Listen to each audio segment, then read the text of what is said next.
Good afternoon and welcome everyone. My name is Feiam and I am the editor of Power Retail. I'd love to thank everyone for joining us here today to explore the importance of shopping local. In today's webinar, we will unpack the importance of shopping local and reflect upon the proactive changes that e-commerce retailers can make to leverage these opportunities and to exceed customers' expectations. As always, we encourage our viewers to pop in some questions throughout the webinar. So if anything comes to mind, be sure to put them on the right-hand side of your screen in the questions tab, and we will do our best to answer them at the end of the webinar. Today, we are honoured to have Jason Eades, the CEO of Welcome to Country, David Boyer, the Country Manager of ANZ at ShipStation, and Adam Sharon Zipser, the Director of Elephant Room. Thank you guys for joining me today. Thanks for having us. Yeah, thanks, Ali. Now, the pandemic has certainly shaped customer expectations, and the future of e-commerce will continue to be shaped by consumer choices. Several of the key trends that we have found include sustainability, the transparency of shipping and delivery, innovation through tech, and the importance of shopping local. So let's begin on touching on that last almost 2 years. So the pandemic has obviously and undoubtedly changed the way that we work.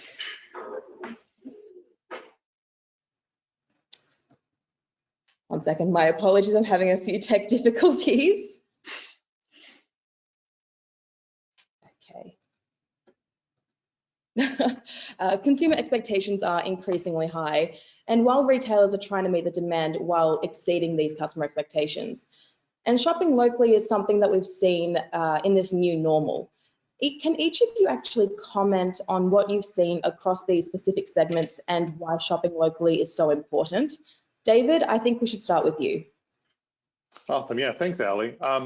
Yeah, so with some interesting data that we've recently pulled through one of our research studies shows exactly that like close to 70% of consumers say they've chosen to shop with a local, small, and/or independent retailer to help support their local economy during this pandemic. And I think that's going to even, as we transition back to in Sydney and most of Australia back to more in-office kind of setups and being less reliant on delivery mechanisms to get our goods, I think you're going to see that resurge here in the coming months across Australia. And just a little footnote on that, and I think either Jason or Adam will comment on this a little bit more in a second, but there's a lot of ambiguity in that what that local term means. Does that mean like buying Australian? Does that mean buying like in your city? Does that mean buying in just your suburb? So a lot of kind of unpack on what that locality definition really means. And then just a couple other kind of trends that we're noticing. One is that 54% of consumers in this recent survey said that they discovered a new small e-commerce retailer via social media in particular in the last year. And that 81% of those consumers made a purchase through that specific retailer's website. And so it's just really interesting trends in terms of shopping habits that we're noticing. A lot more preference for buying from local retailers or Australian retailers in particular. So that's from a data standpoint and a trends perspective. That's what we're seeing here at ShipStation. Fascinating. Adam, do you have anything that you would like to add as well? Thanks, Ali. I think, so David covered that pretty well. I think the expectations for customers haven't necessarily changed during the period. So a lot of global delays and a lot of other things stopping international retailers from coming in and selling their products at pace locally. I think a big part of it is understanding that everyone else is sort of battling the same situation. It's also down to educating the customer to say, hey, we're a grassroots business, we're a small business, or an Australian-based business. Our stock is based here, but we're dealing with sort of macro factors that aren't necessarily easily challenged. But I guess the general sentiment has always been really pro, with at least in Australian consumers, to shop primarily first with local Australian brands, whether that might mean, manufacturing is done locally for some products, in particular cosmetics, or sort of shopping with Australian brands while sourcing from overseas with a combination of materials. And Jason, have you found anything as well, obviously with Welcome to Country, about shopping locally and seeing any changes in that? I think, for me, what's interesting is the language of what shopping locally actually means.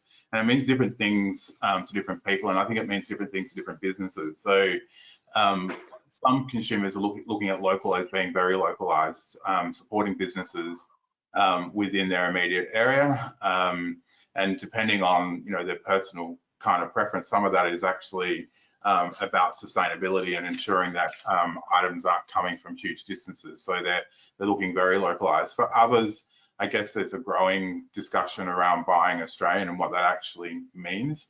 For us as a platform, we have certainly seen a rise in people asking those kinds of questions around where are goods coming from. And I think more and more people are seeking to support buying Australian during this time.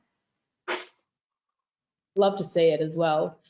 And obviously, retail in Australia has been heavily impacted by the pandemic, especially with the consecutive lockdowns into this year, when the rest of the world may seem to be in a better position.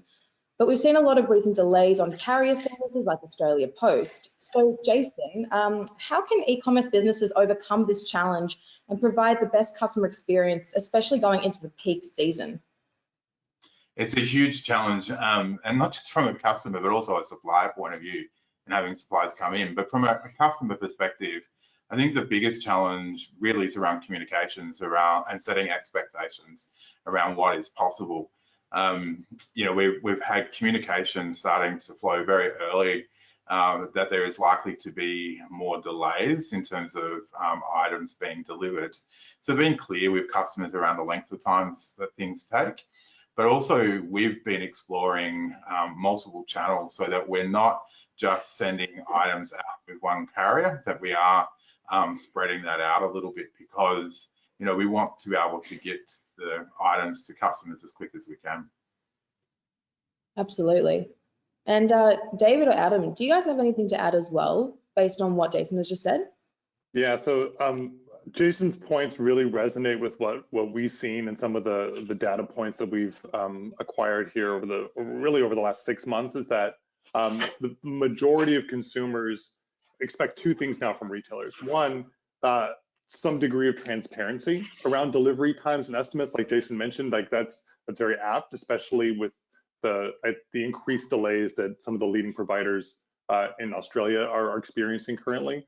And then the second part of that is really around the impression consumers have of the retail business about shipping. So like people in e-commerce knows that like the last mile delivery provider, they're the ones actually delivering the goods, but consumers translate that experience of receiving or not receiving, or a delayed experience, through to the retailer instead of the actual delivery partner, which is an interesting dynamic and a challenge for retailers, because like how do you mitigate that brand tarnish or the brand experience? And so to pull on what Jason mentioned, and I think that's the smart business strategy today, is that each last mile delivery provider across Australia is really straining under this unprecedented, and that's really a hot topic or hot term right now, but really truly unprecedented volumes across the entire country. And so the right approach from our perspective is you diversify that load across multiple providers, right? You think strategically. I know my metro deliveries, who's the best provider can deliver those within Sydney or Melbourne. For my national, what's the best provider there? And you mitigate that across multiple providers. And then what we see from the ShipStation perspective is a really like intricate and smart business setup that can route this kind of decision making within the warehouse and the dispatching team, so that you're delivering on that promise that you set out from the checkout experience, same day, next day, and not having to risk delays. I love it. Yeah. And Adam, do you have anything as well that you'd like to add from maybe the elephant room sort of perspective? Yeah, look, I think it's always going to be a perfect blend of communication and technology. You have to remember that if there's a backlog now and we haven't even walked into Black Friday or Cyber Monday or Boxing Day sales, the backlog's just going to accrue and get bigger. Gifting is also a very big, substantial thing that's going to be happening over this end of year period where people can't be with their loved ones or close ones. I'm pretty confident that at point of checkout, letting them know that, hey, we're experiencing volume delays, and also expect as a retailer that, yeah, it's probably going to get worse before it gets better, at least while the infrastructure comes back into full swing. So again, that perfect blend of tech and communication. So you're triaging your orders right, you're prioritizing it well. Maybe you disable Express because that's going to maybe cannibalize some of the shipping as well. There are a few other ideas that sort of come into the mix that should be properly considered as a retailer. And also as an end user as well, right? Like nobody wants a late good, but if you get communicated a bit earlier, it does soften the blow. Absolutely. I think the key to this is definitely communication and transparency. So 100% agree with everything that you guys have actually just said. And we know that consumers now, I mean, more than ever, are really wanting to shop from retailers that align with their values. So Jason and the entire group, do you think that retailers need to be more sustainable in order to get customers to shop locally? Sustainability is a really interesting question for me because I think often consumers will focus on the packaging that items arrive in. And for me, I'm looking at the full supply chain and what that actually means, because at one end, if we are providing a product in lovely recycled material, but the cost is also escalating in order to provide that. Sometimes customers still have an expectation around pricing, and so finding the balance on those things is the biggest challenge. And for me, as a for-purpose organisation, we are absolutely concerned with sustainability, but equally we're also looking at our suppliers who are small Indigenous businesses and Aboriginal and Torres Strait Islander people, and making sure that they are the ones that are not paying the consequence of people wanting their goods and services delivered in a certain way. Because at the end of the day, if they're not sustainable, that we're not paying them appropriate kind of pricing and the like, it doesn't matter what we do with the packaging, and eventually it will all fall over. Yeah, it's definitely a massive topic, lots of moving parts. So I'd love to hear maybe from David as well about your perspective on sustainability values and how it can inspire consumers. Yeah, so what Jason mentioned there, totally agree with. I think there are a lot of retailers that are looking very creatively on how to incorporate sustainability, not just at like a surface level, but really embedded into like their entire business. And I think that's for the right business. And if you're a business for purpose, you have to look at every component of your business and identify ways to make it either more sustainable or find ways to reduce carbon footprint. What all the different mechanics through which you can make a business more sustainable. From a ShipStation shipping perspective, what we see, and some of this is pretty kind of surface layer, like Jason alluded to, but like a real easy way to kind of reduce your I guess the package waste, right, is to use a sustainable type of material, right? So something that's reusable. Compostable satchels are a really straightforward way to implement that, or picking the right delivery partner. And there's a few across Australia, Sendle in particular, that's carbon neutral. So you can look at using a service that offsets their carbon like Sendle does. So just a couple of small ways that businesses from our perspective are making their shipping experience a little bit more sustainable. Yeah, absolutely. And Adam, is there anything that you would like to add as well? Yeah, I think, look, Australia has, like, it goes without saying, Australia has like one of the best backyards in the world. And I think it definitely resonates very heavily with Australian consumers that Aussie brands are considerate and doing the right thing. But part of the issue that we're seeing, and a lot of, I guess, problems happen in sort of jumping on the bandwagon, is that a lot of brands tend to sort of look at it as a token, not necessarily a mission. And it's not something that's easily turned on overnight. You can't just put a badge on your site to say you're green. Quantifying, water usage, quantifying carbon footprint, quantifying all that stuff, and actually optimizing it deep in the supply chain is exceptionally hard. And I think educating consumers on the whole passage from manufacturing to delivery and that last mile is key. But it's also doing it right and doing it ethically, and not necessarily just sort of jumping on some sort of symbol that may not necessarily have any sort of meaningful impact. But yeah, I think from Australian consumer perspective, it's a very sticky point. It's a clear winner. B Corp certs as well, 1% for the planet. These are really big things that sort of like have a meaningful impact. But it's also attractive for international buyers shopping with Aussie brands as well, with some of the ethos and considerations that they put into the market. Yeah, absolutely. Of course, as you mentioned before, with just adding a button or something that says that you're green doesn't actually make you green, that could run the risk of being greenwashing, which is a huge problem. So yeah, that's something that I think all retailers need to consider as well, because sometimes consumers don't realize that they're being greenwashed.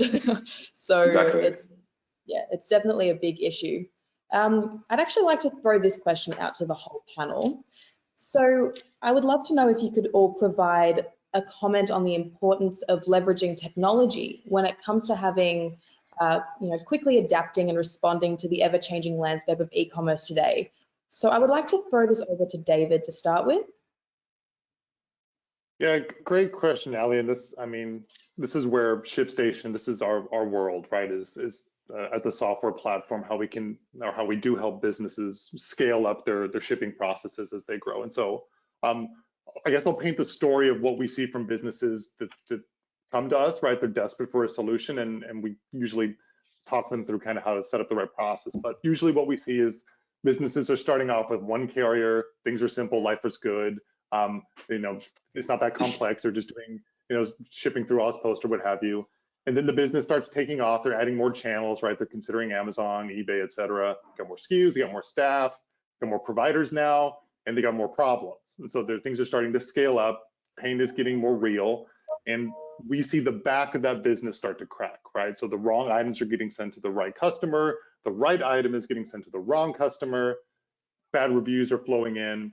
And so they come to us because they know they need to do something different, right? And so they start chatting with ShipStation and looking for an order management, delivery management type of platform. And so our position is that technology, like especially within the Shopify and Shopify Plus, like certified app ecosystem, one, it's incredibly affordable and efficient, and the tools available are really, it's not just a tool and a technology, it's like a layer of expertise within, right? The teams and the organizations behind these platforms know their stuff, right? Like Shopify team we work really closely with them, and they're experts in their own regard. We like to think of ourselves as experts in shipping. And so by picking the right technology partner, you're not only getting the tech and the efficiency within it, but you're also accessing their depth of knowledge, right? And so there's a lot of ways that businesses can leverage not just the surface layer platform, but the deep industry knowledge within each partner that they choose within their tech stack. And so yeah, that's our perspective. Fantastic. Adam, do you have anything that you would like to add as well? No, definitely. I really echo what David said, that we've built our business now to a team of 40 across the whole tech partner ecosystem and the combined knowledge of everyone in that space. And it's important to understand that running an e-commerce store from day zero is really easy. Maybe you're picking and packing a few orders from the garage and you can get away with a few crimes. I think when things start getting busy and everything gets a bit hectic, it's important to know that you are working in sort of like what's like a closed loop system, where you start with people visiting the website and getting it out the door and getting it to their door. And along each step of the way, there's a lot of tech and a lot of people as well, talent, that actually have been there, that have done that, from reviews to ShipStation to email to merchandising to even which aisle you should pick in the warehouse from, like a warehouse management system. There's a lot of deep and rich tech, ERPs as well, that all have immense value at a certain time in sort of your growth stage. And leveraging the people around that is probably more important. So it's not just getting a widget and sort of installing it and forgetting about it. It's maintaining it, servicing, asking, and remember that e-commerce is good because you're not necessarily reinventing the wheel, maybe in your category or your product or innovation, but logistics wise, it's been done before. It can always be done better, but the people that are servicing you have mostly seen it all. And it's important to tap into that. There's a lot of good collective knowledge and experience there. Yeah, absolutely. So transparency begins with the tech and it ends with the consumer. It's just all about keeping things communicative and open, and making sure that you're trusting the tech that you're working with. So Jason, would you like to add anything as well from the Welcome to Country perspective? Yeah, so I think that I'm sitting on the other side a little bit around like what's the user experience on all of this, and I think about our staff in particular. So obviously I need to be able to manage and make the end-to-end experience of using our site, the purchasing of goods and services and the shipment and all that work. But that's no good if it creates systems that aren't intuitive or the staff can easily follow. So it's finding tech that really does work with how people work as well, so that the end-to-end experience is nice and smooth and all the systems flow in an intuitive way so that it matches your workflow in terms of how stock is ordered, how it's managed, the picking of orders and then the sending of them. So a person who's working in various tasks across all that are not finding themselves challenged by the tech, that the tech is just there and exists. The other thing that I would say around tech, I'm a big fan of looking at what others have done and how they've implemented systems to see how they work. And I know people will laugh at this, but I have found platforms like TikTok and people who are showing behind the scenes about how things work and what they have found to be one of the great kind of informers for me to kind of go, I hadn't thought about solutions like that. And then I can go off and talk to Elephant Room and others around, will this actually work in our system? So, I think that thing about looking to what others have done to help make things work smoothly for yourself. Absolutely. And I love the TikTok example as well. I think you shouldn't underestimate the power of these sort of social media apps, especially when it comes to innovating. So love that. And I'm actually going to ask about some advice that you guys would offer to businesses who would like to leverage the momentum and the importance of shopping locally to help them reach more consumers alike. Customers that would, for instance, otherwise shop from a larger e-commerce player such as ASOS. So Adam, I'm going to start with you. Thanks, Ali. So it's a loaded question, firstly, because it covers a lot of moving parts. I think for me, when Australian consumers are shopping locally, that there's a bit of bias and a bit of like a paradigm around price sensitivity. Mm-hmm. It's important to know that smaller Aussie merchants building out brands in Australia, that if they're too obsessed with sort of price competitiveness and battling margin and making sure that you're cheaper than ASOS or Farfetch or some of these big aggregate players like Amazon Prime as an example, it's a zero-sum game. It's typically going to lead to a loss scenario, and they'll usually trump where they've got a bigger appetite to beat you on price.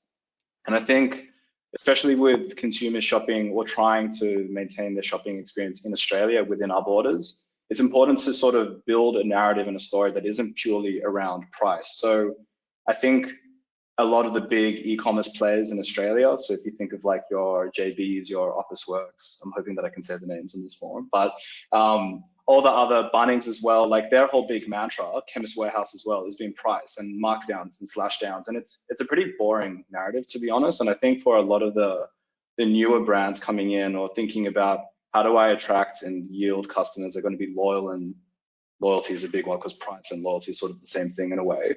So how are we going to build a brand and an ethos so my users are loyal for me?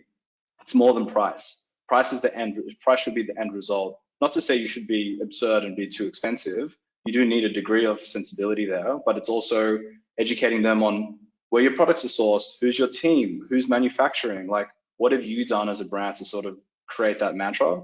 And that's important. And I think that's what we're going to see really good brands exceed, where they're building that narrative. Welcome to Country is an awesome example where you could find a competing product, on another shelf elsewhere, but it's more about the contribution to give back the community. It's everything else that isn't the price. And that's the secret sauce for sort of yielding successful customers and sort of helping build a local experience. I love that. I love that. There is definitely a difference between a good retailer and a great retailer. And I think you hit the nail on the head there. David, is there anything that you'd like to add to what Adam has just said? No, I think Adam nailed it. I think That's the secret sauce, secret ingredient, like the key advantage that small, medium businesses have in this really competitive market is that brand, your brand, right? The experience behind the brand, the story behind the brand. And so, like, if that's your advantage, put that advantage everywhere, right? Put it in every part of your e-commerce shop experience. Like leverage the expertise of Elephant Room, right? That helps craft a really great story there and build a great storefront, et cetera. And then from like our perspective, inject that brand into every component of the order and delivery experience. The good news kind of behind that is that as we've shifted back to shifted to online, the experience has improved, right? Because more people are buying online, so obviously the e-commerce industry has met that and improved the experience there. So majority of consumers say that buying online today offers a better experience than it did a year ago.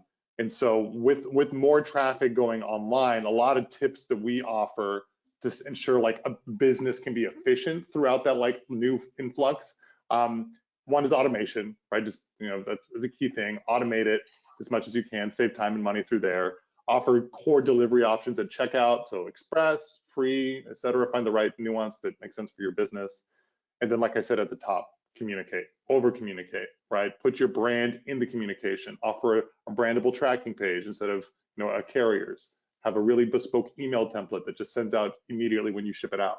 And then make that very brand centric, because like we said, that's the advantage, right? That's your advantage as a small retailer. Love it. I love it. Jason, what about you? Do you have anything that you would like to add as well to this topic? Yeah, look, I think building upon what the guys have said so far, like for me, it is about what's unique about you. And I like to delve into the people story, the person or the people behind the brand. Have your followers or people who are interested in your product actually connect with that story, because you're not going to be able to compete, or I would doubt that you're able to compete in a sustainable way against very large companies who have the kind of buying power that you just don't. And so, at Welcome to Country, we always lead our discussions with, this is our brand, this is what we stand for, this is what we're trying to achieve, and this is the people that we're supporting on that journey. And we know that customers will choose to buy from us even though they're paying more than what they could pick it up from elsewhere, because they buy into that story and know that their dollars are having impact in other ways. And so that means more. And so returning to the whole, earlier question around buying local, why buy local? Because you want to support locals. You want to connect with people that you can really make a difference with. And the more that they know about you, this week I was talking to a new Aboriginal business that's, recently launched. I was looking across their site. They had all the, beautiful stories about how they came up with their name, their products, but what was missing was them as the founders. And I'm like, you've got to put your story there, because, I've heard it, I'm talking with you, and I buy it. That's why I'm interested in selling your product via our site. So don't leave that part out, because I think it's very important. Absolutely. I completely agree with that. And actually, I'm going to ask you another question. Could you share the impact that shopping locally has on businesses that sell their products through Welcome to Country, like the marketplace, and the effect that it has on the broader Aboriginal and Torres Strait Islander community? Yeah, of course. So for us, our top line objective really is around creating jobs and economic value back to the Aboriginal Torres Strait Islander community. And we do that by supporting communities and Aboriginal businesses to give them a platform really to be able to sell and reach the market. So our job is to make sure that we have a platform that is able to, make transactions quite easily, make it easy for them in that sense, but also, obviously easy for our customers. But all the other part of it is, how do you build an audience for this? And so our task really is to build that following of our brand. And it's been an incredible journey. We started off as an experiences site, so selling holidays, and along comes the pandemic, and you pivot. It's like, here's our purpose. We still want to deliver on that, and so the e-commerce store emerged. Our e-commerce store launched just over a year ago, and it's been a crazy mad journey over the last year, but it's been an awesome one. And for me, the impact part is, you know, when you are talking to a small Aboriginal business and you're placing an order that you know is worth 2 months worth of trade for them, the feeling that you get knowing that you're supporting them, because all of their other channels are dried up through the pandemic, and the nature of their stuff that they sell is usually in gift stores that just haven't been open. So it's like, for me, delivering on that stuff is the part that keeps me turning up to work every day. I love it. Absolutely love it. So we've seen, yet again, that bricks and mortar is struggling, especially in Melbourne, but e-commerce is thriving. What can we learn from each other's challenges and successes? And what advice would you have for forward-thinking retailers who would like to implement strategies for a return to normal consumer shopping behavior? So David, how can brands provide a cohesive omni-channel experience in this new normal, where shopping local is so important? Yeah, good question. I'll tie on the theme from 2 questions ago. Like consumer expectations will be centered around brand experience, regardless of where it's coming from, right? Like whether they're walking into a physical store or buying online. I think the expectation now is that that brand experience is the same everywhere, right? So our perspective on the fulfillment experience within that is that retailers are going to start adopting multiple different locations for fulfillment, right? So the business strategy we'd advise on is, if you're going to have a central distribution center or multiple different satellite distribution centers, have an approach that designates what areas are going to be fulfilling what types of orders, right? A couple advantages there, right? You can get orders to customers faster, you can ship better, and really to match the experience that you're offering at the checkout, right? So if you're offering, next day, whatever, like we said before, all the challenges with capacity with all these providers, by having multiple different locations, you mitigate that risk by having, I guess, closer footprint to your consumers. So yeah, so that's what we predict seeing, like this hybridization of all these different types of fulfillment centers, physical stores. What we've seen in other geographies is these storefronts, traditional storefronts. Half of it is a storefront still. The other half is a little mini distribution center, right? And so the staff is trained to do both, right? They can manage customers in the front, and then when there's downtime, they go fulfill orders in the region that they've been designated.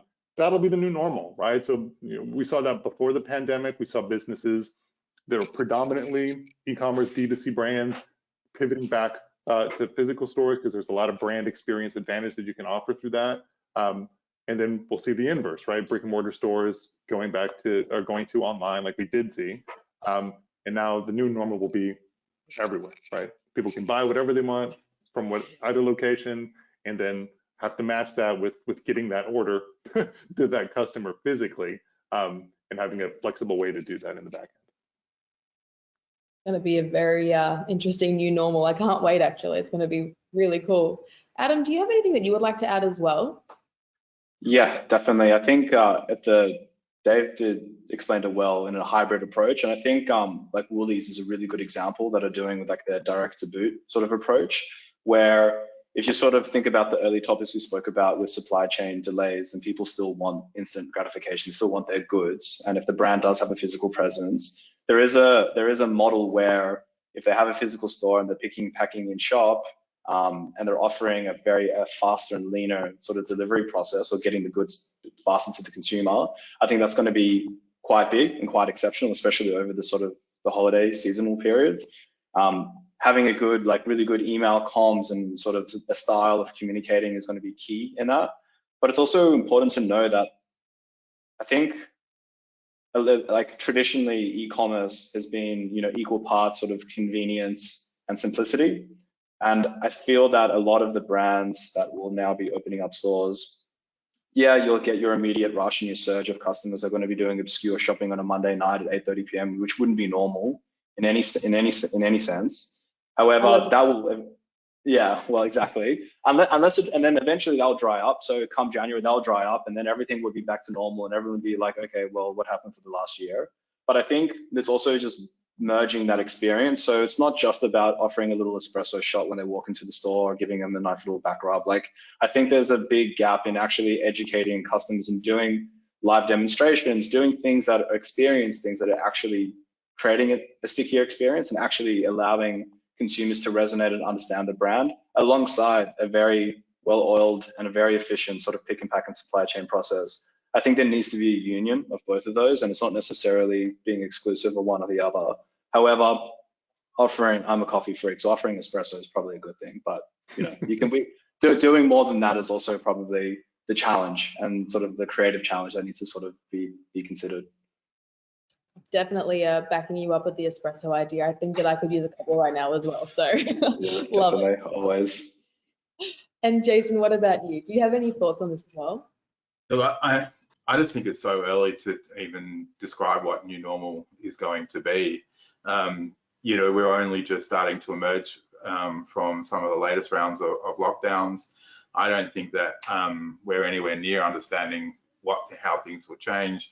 We're seeing companies making decisions around not bringing back workforces into CBDs and allowing more flexibility from working from home. So I think even some of the traditional models around shopping centres and the like will shift as people are probably spending more time in their local area than what they perhaps would do in the past. I think that also provides more opportunity around online e-commerce. If people aren't congregating in CBDs and the like, they may continue the trend of looking for online solutions. But I totally agree with the one thing that you have to maintain through all of this is finding ways to connect with your consumers beyond just we've got this to sell to you. Because I think the people want more than that from out of their brands. They are looking for, again, going back to that whole thing about how they connect with the people behind the brand. But also, I think that they're looking to understand more and more about the products and stuff that people are producing and getting down to that kind of story level, so that you build a customer loyalty that's much deeper than perhaps it was in the past. And so that for me is the big thing around how do you keep people to maintain that shopping online. Absolutely, absolutely. So we're actually very close to running out of time. So I do want to ask one final question to you guys. So with the rise of local shopping providers like Uber and DoorDash entering the parcel delivery market, what are your perspectives on these fast and local options for delivery, and how can businesses utilize them to their max? So Adam, I'm also going to throw this one over to you. I'll take it. Look, it's exciting. It's exceptionally exciting. Tapping into an on-demand sort of network of drivers that can deliver goods in hours, not days, is awesome. I think the customer experience and that Amazon Prime sort of mentality, where I want things now, not later, is approaching. It's here for some consumers in Australia, and tapping into that from a technology perspective is exciting.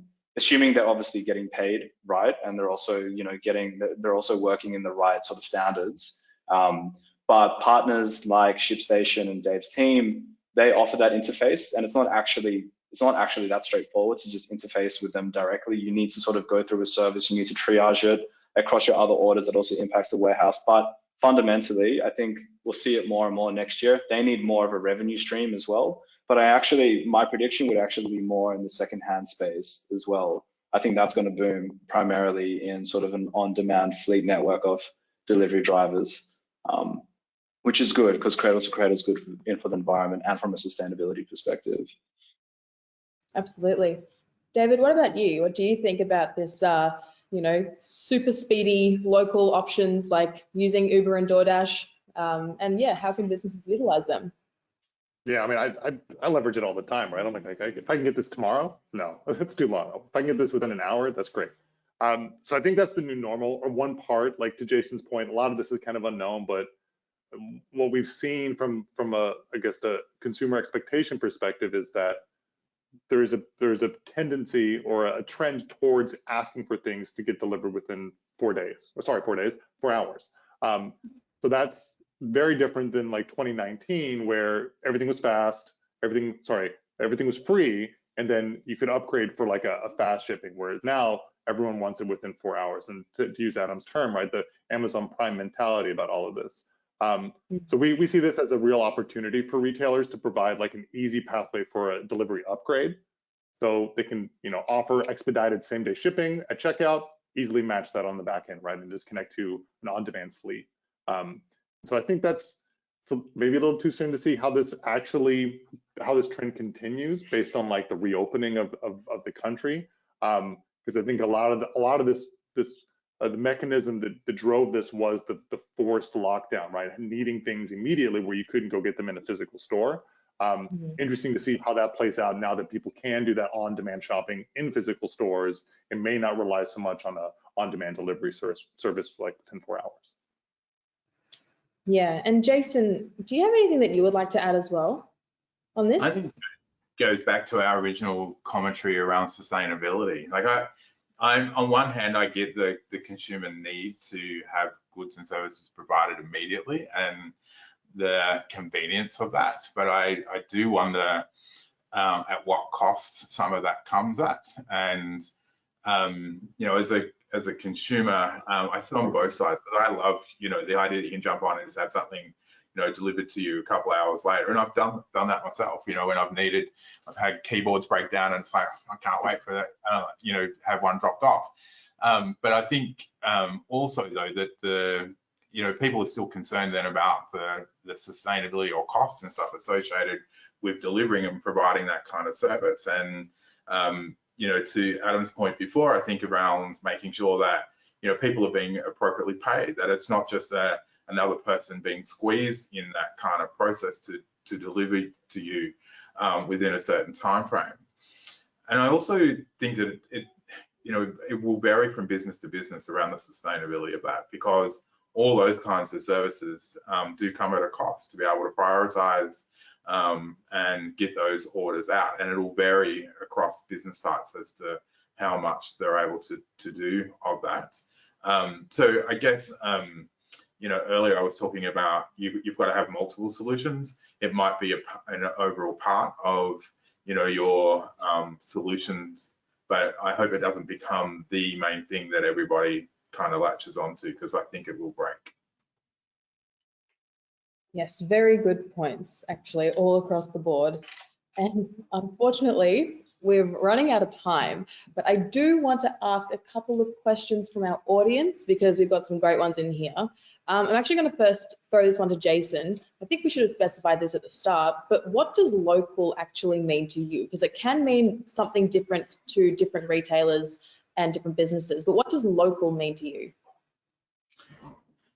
So I have two levels that I always look at this. In the area that I live, particularly during the pandemic, I've been, kind of very conscious of the businesses that have kept their doors open to really, support the people that live within the locality. As a city dweller, someone lives right in the heart of the CBD. Just for me, it's been about walking into the cafe next door and supporting them to keep their doors open at this time. But on the other side of it, I'm interested in the what goods and services are being made here in Australia. But I think it's also challenging because we've lost a lot of our manufacturing capability in this country, and so faced with that, how do you minimise impact or and maximise sustainability when there's a reality of some things not being available here? So. I think it's a complex, and I don't have a straight answer on how I look at that. Yeah, I thought it'd be a bit of a complex one. David, I have a question for you as well. What advice would you give to small businesses who are struggling with delays in the supply chain? Yeah, I think one, you have to identify where that delay is happening, right? Is it your manufacturing or your supplier outside the country? Is there a delay within the process there? That's one can of worms. Is it the last mile component, right? If it's one particular provider, they're struggling under the current influx of orders, pivot, right? Like find a way to add an additional provider, or like what we would advise is in-bake that strategy to your business just overall, right? Like I touched on before, have more than one option for the last mile. it's Ozpost plus Sendle plus Couriers Please, whatever that combination is, and then set it up once, stop thinking about it, and then allow for systems to kind of automate the allocation and have your team picking and packing and printing labels and just, putting it in the right boxes, and then let the systems figure out which order it should go to which provider. So yeah, go multi-carrier. I think that's the inevitable future for Australian retailers.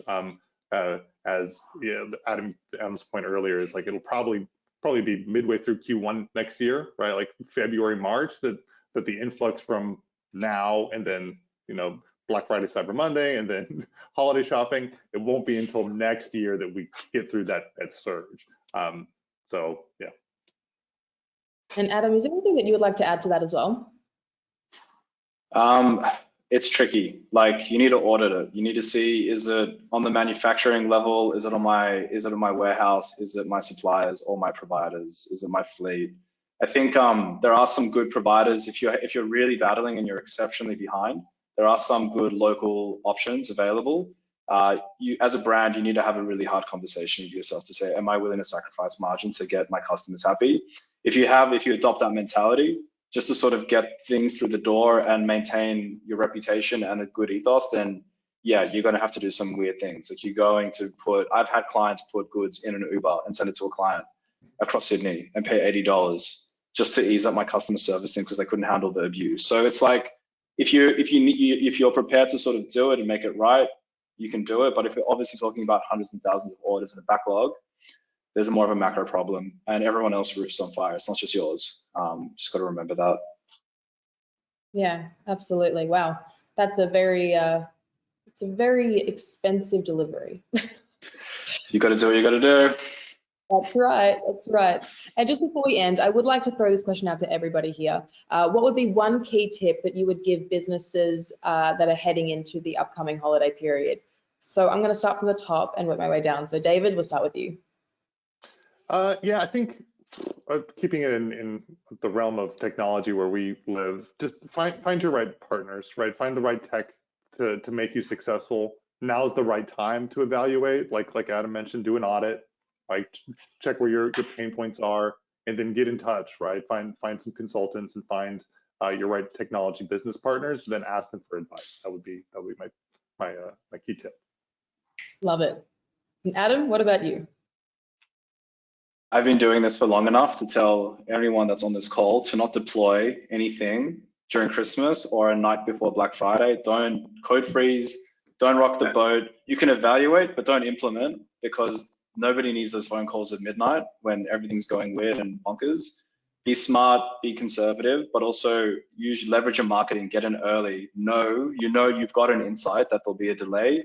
Start your marketing early. The wallets are ready. Communicate harder and faster, and accelerate it. The consumers are ready to spend, and just push it.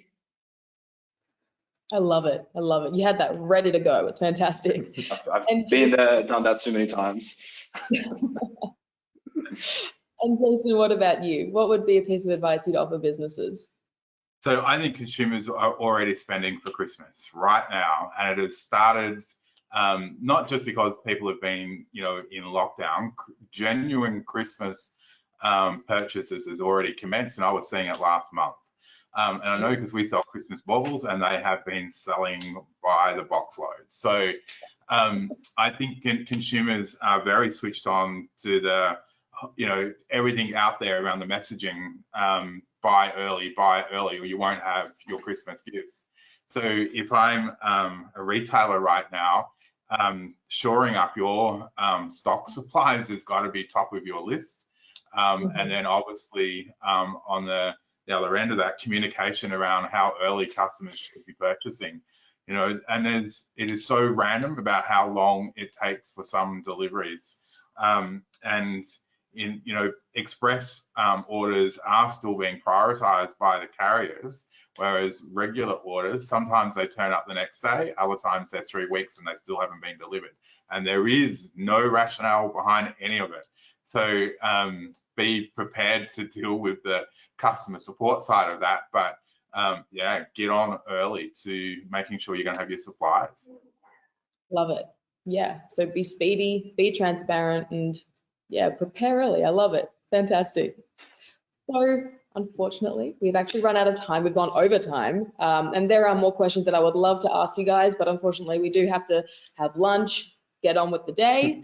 So I'd love to thank everybody who attended today, and also a massive shout out to our speakers today. Thank you so much for joining us. If you have any questions that didn't get answered, feel free to reach out to the speakers directly. And yeah, thank you guys for joining us. I hope you have a wonderful afternoon.